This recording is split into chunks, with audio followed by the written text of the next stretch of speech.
Subhash class में हम आपके लिए लेकर आए कक्षा 12वीं विषय आपका हिंदी जो 24 मार्च का पेपर है।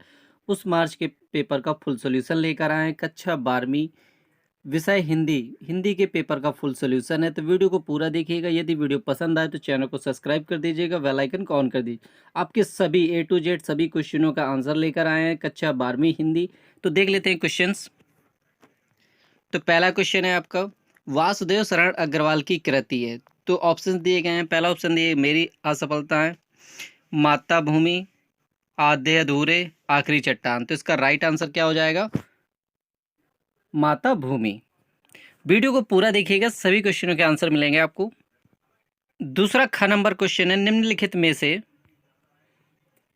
हजारी प्रसाद द्विवेदी जी की रचना नहीं है। हिंदी साहित्य की भूमिका, विचार और वितर्क, बिल्लेश्वर बकरिया, साहित्य का मर्म। तो इसका राइट आंसर क्या हो जाएगा? ऑप्शन नंबर 3, बिल्लेश्वर बकरिया। क्वेश्चन नंबर तीसरा है इसी का, पहले का गा नंबर, निम्नलिखित में से प्रोज जी सुंदर रेड्डी की रचना है।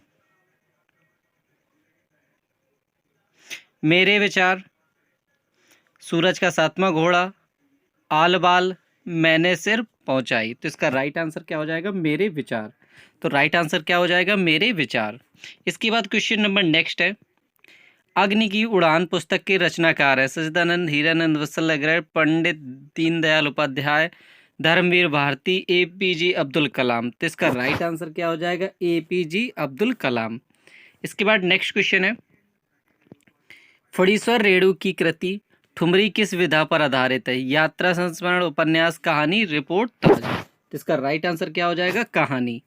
इसके बाद नेक्स्ट क्वेश्चन है, क्वेश्चन नंबर, रस कलश किसकी रचना है? भारतेंदु हरिश्चंद्र, जगन्नाथ दास रत्नाकर, अयोध्या सिंह उपाध्याय, हरिऔध, जयशंकर प्रसाद। तो ये किसकी रचना है? अयोध्या सिंह उपाध्याय, हरिऔध। तो ऑप्शन नंबर 3 बिल्कुल सही हो जाएगा, अयोध्या सिंह उपाध्याय, हरिऔध।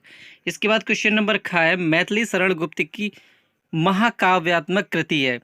भारत भारती, जयद्रथ वध, यशोधरा, साकेत। तो इसका राइट आंसर क्या हो जाएगा? मैथिली शरण गुप्त की महाकाव्य कृति है साकेत। इसके बाद क्वेश्चन नंबर गा है दूसरे का, निम्नलिखित में से जयशंकर प्रसाद की काव्य कृति नहीं है? कानन कुसुम, प्रेम पथिक, चित्रधार। राइट आंसर क्या हो जाएगा? इत्तलम। इसके बाद क्वेश्चन नंबर नेक्स्ट है, घा है, सुमित्रानंद पत को सोवियत लैंड नेहरू पुरस्कार किस कृति पर मिला? कला और बूढ़ा चांद, लोकायतन, चिदम्बरा, स्वर्ण किरण। तो इसका राइट आंसर क्या हो जाएगा? लोकायतन। क्या हो जाएगा right answer? Lokayatan. Question number अंगा है, निम्नलिखित में से सच्चिदानंद, हीरानंद, वत्सल अग्रवाल का काव्य संकलन है? क्या है? लहर, उर्वशी, गुंजन। तो क्या हो जाएगा? राइट आंसर हो जाएगा हरी घास का पर क्षण भर। इसके बाद नेक्स्ट क्वेश्चन है, तो पहले सारे क्वेश्चन देख लेते हैं एक नज़र में। तीसरा क्वेश्चन देख लीजिए, तो अपना पेपर पूरा देख लीजिए, फिर सारे क्वेश्चनों के एक साथ आंसर देते हैं। तो सिर्फ 1 मिनट में पूरा पेपर देख लीजिए, फिर सारे पेपरों के आंसर देते हैं। क्वेश्चन नंबर चौथा है, क्वेश्चन नंबर 5वां। तो सारे क्वेश्चन एक नज़र में देख लेते हैं, फिर सभी क्वेश्चनों के एक साथ आंसर दे रहे हैं। 6वां है, 7वां है, क्वेश्चन नंबर 8वां, क्वेश्चन नंबर 9वां। तो आपके सभी क्वेश्चनों के आंसर मिलेंगे, बस वीडियो को आपको लास्ट तक देखना है। पहले हम पेपर देख लेते हैं, फिर सभी पेपर के आंसर देंगे। 11वां है और 12वां क्वेश्चन है और 13वां और 14 क्वेश्चन है आपके पेपर में। अब देखते हैं सारे क्वेश्चनों के आंसर। एक बार फिर से देख लीजिए पहले क्वेश्चन के आंसर। पहले का हो जाएगा दूसरा, माता भूमि, दूसरे का हो जाएगा बिल्लेश्वर बकरिया, तीसरे का हो जाएगा मेरे विचार, चौथे का हो जाएगा APJ अब्दुल कलाम, 5वें का हो जाएगा तीसरा कहानी।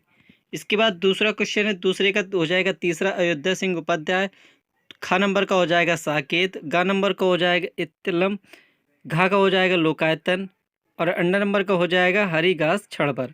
इसके बाद देखते हैं तीसरे क्वेश्चन का का। तीसरे का क्वेश्चन का नंबर का हमने उत्तर दिया है। तो पहले का हो जाएगा, देवों ने अनंत काल से भूमि का निर्माण किया। तो क्या किया? देवों ने अनंत काल से भूमि का निर्माण किया। खा हो जाएगा, यह पृथ्वी सच्चे अर्थों में समस्त राष्ट्रीय विचारधाराओं की जननी है। इसके बाद नेक्स्ट ग नंबर का आंसर है, भूमि के पार्थिव स्वरूप के प्रति हम जितने अधिक जागरूक होंगे, हमारी राष्ट्रीयता भी उतनी अधिक बलवती हो सकेगी। इसके बाद व्याख्या देख लेते हैं, रेखांकित इसकी व्याख्या।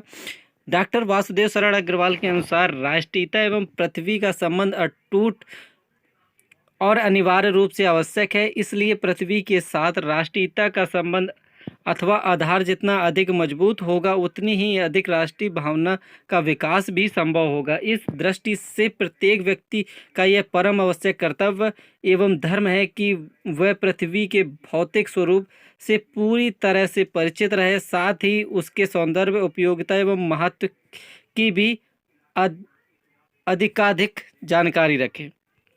इसके बाद लास्ट क्वेश्चन का आंसर है इसके, प्रस्तुत पद्मावत हमारी पाठ्यपुस्तक के गत भाग से संकलित एवं भारतीय संस्कृति के अध्येता डॉक्टर वासुदेव शरण अग्रवाल द्वारा लिखित राष्ट्र का स्वरूप शीर्षक निबंध से अवतरित है। पाठ का नाम राष्ट्र का स्वरूप, लेखक का नाम वासुदेव शरण अग्रवाल।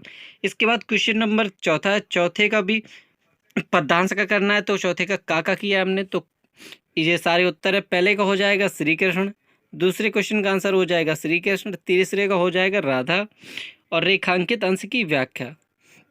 राधिका पवन दूतिका से अपनी विरह व्यथा का वर्णन करते हुए कहती है कि नए मेघों जैसी शोभा से युक्त एवं कमल के समान नेत्र वाले मेरे प्रिय श्री कृष्ण मथुरा चले गए और अभी तक वापस नहीं आए हैं, न ही उन्होंने वहां से मेरे लिए कोई संदेश भेजा है। अंडा नंबर दे, प्रस्तुत पद्य महाकवि अयोध्या सिंह उपाध्याय हरिओद द्वारा रचित प्रिय प्रवास से हमारी पाठ्यपुस्तक के पद्य भाग से संकलित पवनदूत का शीर्षक काव्यांश से उद्धृत है। क्वेश्चन नंबर 5 का राइट आंसर है, लेखकों का जीवन परिचय लिखना है, तो हमने आचार्य हजारी प्रसाद जी का जीवन परिचय लिखा हुआ है।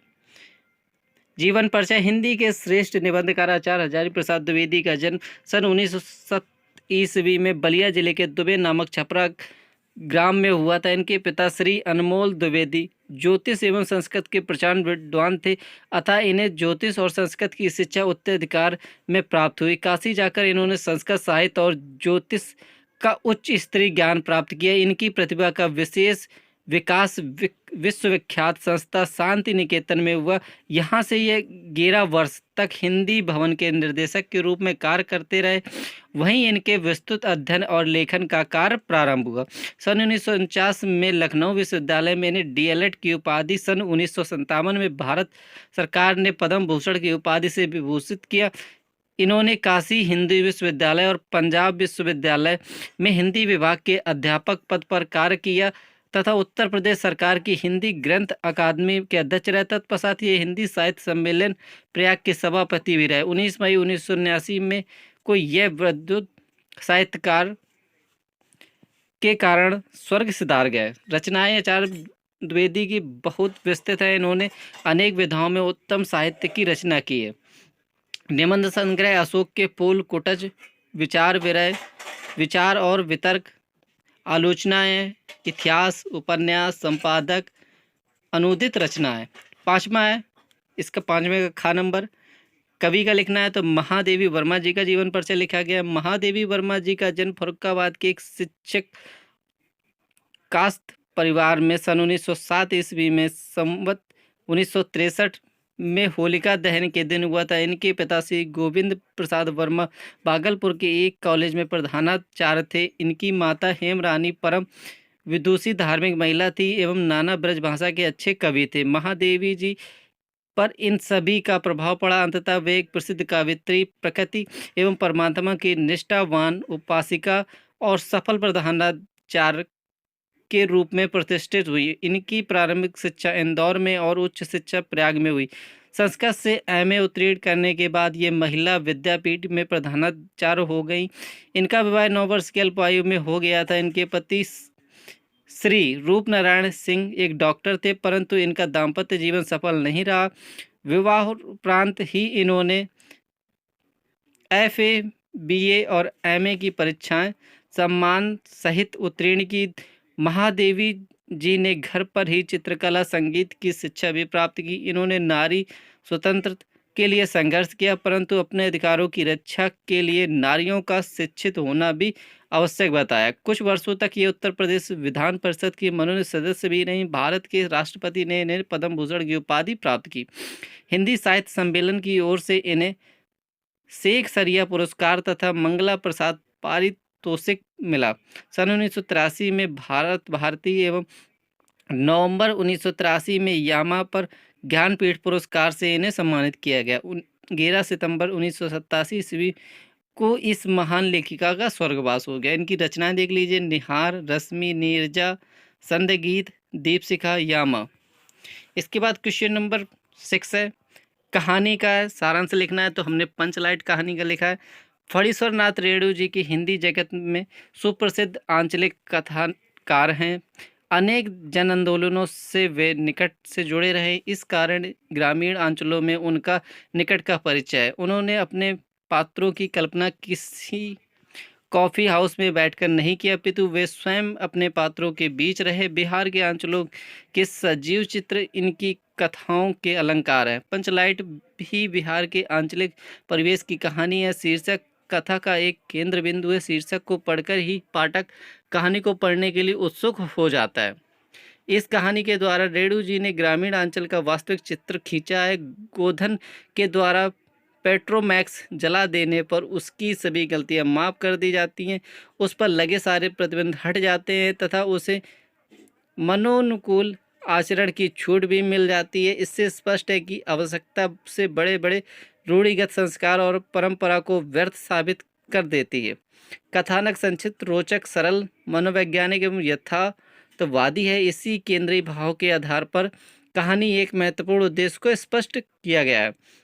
इस प्रकार पंचलाइट जलाने की समस्या और उसके समाधान के माध्यम से कहानीकार ने ग्रामीण मनोविज्ञान का सजीव चित्रण उपस्थित कर दिया है। ग्रामवासी जाति के आधार पर किस प्रकार टोलियों में व्यक्त हो जाते हैं और आपस में ईर्ष्या द्वेष युक्त भावों से भरे रहते हैं, इसका बड़ा ही सजीव चित्रण इस कहानी में हुआ है। रेणु जी ने यह भी दर्शाया है कि भौतिक विकास के इस आधुनिक युग में भारतीय गांव और कुछ जातियां कितने अधिक पिछड़े हुए हैं। कहानी के माध्यम से रेणु जी अप्रत्यक्ष रूप से ग्राम सुधार की प्रेरणा देते हैं। इसके बाद नेक्स्ट है 7वां है, अपने काव्यखंड के आधार पर आपको एक क्वेश्चन का आंसर देना। तो हमने दिया श्रवण कुमार, काव्यखंड के आधार पर श्रवण कुमार का चरित्र चित्रण। देख लीजिए श्रवण कुमार का चरित्र चित्रण, मातृ पितृ भक्त, ये हेडिंग है तो ये पढ़ लीजिए क्योंकि वीडियो बड़ा होगा। तो ये सारे आप देख लीजिए। इसका आंसर है भारतीय संस्कृति का सच्चा प्रेमी, आत्मसंतोषी, हेडिंग सही है, संस्कार को महत्व देने वाला। इसके बाद क्वेश्चन नंबर 8वां है, संस्कृत का श्लोक दिया गया, उसका संदर्भ और हिंदी अनुवाद। तो हमने का नंबर का किया है 8वें का का। यह गद्य खंड हमारी पाठ्य पुस्तक संस्कृत भाग के में संकलित महामना मालवीय नामक पाठ से उद्धृत है।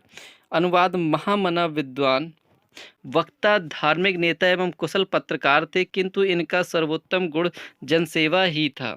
जहाँ कहीं भी ये लोगों को दुखित और पीड़ित देखते थे वहीं शीघ्र उपस्थित होकर सब प्रकार की सहायता करते थे। प्राणियों की सेवा इनका स्वभाव ही था। आज हमारे बीच विद्यमान न होकर भी महामना मालवीय अमूर्त रूप से अपने यश का प्रकाश फैलाते हुए घोर अंधकार में डूबे मनुष्यों को सम्मार्ग दिखाते हुए स्थान स्थान पर प्रत्येक मनुष्य के अंदर उपस्थित है। क्वेश्चन नंबर 9वां है, मुहावरा दिया गया है, उसका अर्थ और वाक्य प्रयोग। कलई खुलना, भेद खुलना, राजीव ने अपने अधिकारी के भ्रष्टाचार की कलई खोलकर कई रहस्यों से पर्दा उठा दिया है। इसके बाद 10वां क्वेश्चन है, संधि विच्छेद करना है। तो 10वें का पहले का राइट आंसर हो जाएगा, पहले का सा। कवि इंद्र, कविंद्र का क्या हो जाएगा, कवि इंद्र। दूसरे का हो जाएगा, दूसरे का आ सही हो जाएगा, देव इस, क्या हो जाएगा, देव इस। तीसरे का द नंबर हो जाएगा, नौ धन इका, क्या हो जाएगा, नौ धन इका। इसके बाद 11वां हो जाएगा, 11वें का राइट आंसर हो जाएगा लगातार और सुंदर। गेर में का पहले का क्या हो जाएगा? सा। और दूसरे का हो जाएगा गेर में का बादल और समुद्र। क्या हो जाएगा दूसरे का? बादल और समुद्र। तो ये आंसर है। क्वेश्चन हम आपको पहले ही बता चुके हैं और आपने अपना पेपर भी देख लिया है। तो ये क्वेश्चन 11वें के ख का हो जाएगा मित्र, सखा, दोस्त। 11वें का ग का हो जाएगा आस्तिक। क्वेश्चन नंबर 12वां है करुण रस। करुण रस का स्थायी भाव शोक होता है। शोक नामक स्थायी भाव जब विभाव अनुभाव संचारी भाव से सहयोग करता है तब करुण रस की निष्पत्ति होती है। तो ये उसके उदाहरण है और इसका स्पष्टीकरण है। इसके बाद ख नंबर है श्लेष अलंकार। जब एक शब्द एक ही बार प्रयुक्त होता है किंतु उसके दो या दो से अधिक अर्थ होते हैं वहाँ पर श्लेष अलंकार होता है। उदाहरण और स्पष्टीकरण देख लीजिए। इसके बाद नेक्स्ट है ग नंबर इसी का दोहा। दोहा अर्ध सम मात्रिक छंद है। इसके 4 चरण होते हैं। प्रत्येक पहले और तीसरे चरणों में 13-13 मात्रा, दूसरे और चौथे में 11-11 मात्राएं होती। उदाहरण देख लीजिए। इसके बाद है आपका निबंध विज्ञान, वरदान और अभिशाप पर। तो इसके प्रमुख बिंदु देख लीजिए।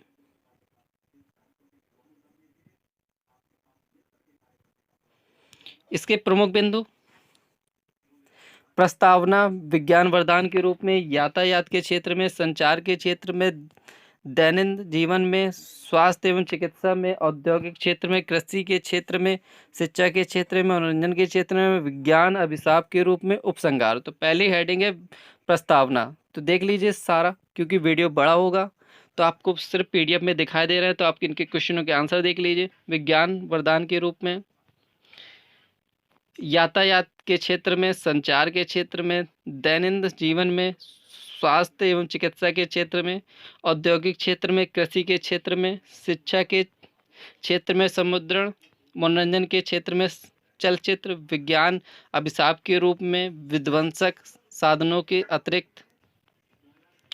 तो ये था आपका पूरा पेपर का फुल सॉल्यूशन, उपसंहार। तो यदि आप इससे पसंद आया हो तो अपने चैनल को सब्सक्राइब कर देना। यदि आप इसे पीडीएफ में देखना चाहते हो तो गूगल पर सर्च करिएगा www subhans SUBHANSH classes CLASSES.com। जब आप गूगल पर सर्च करेंगे www.subhansclasses.com तो वहाँ से मिलेगी हमारी गूगल वेबसाइट। वहाँ से आप इसका फुल पीडीएफ सोल्यूशन प्राप्त कर सकते हैं। मिलते हैं नेक्स्ट वीडियो में, तब तक के लिए बाय बाय।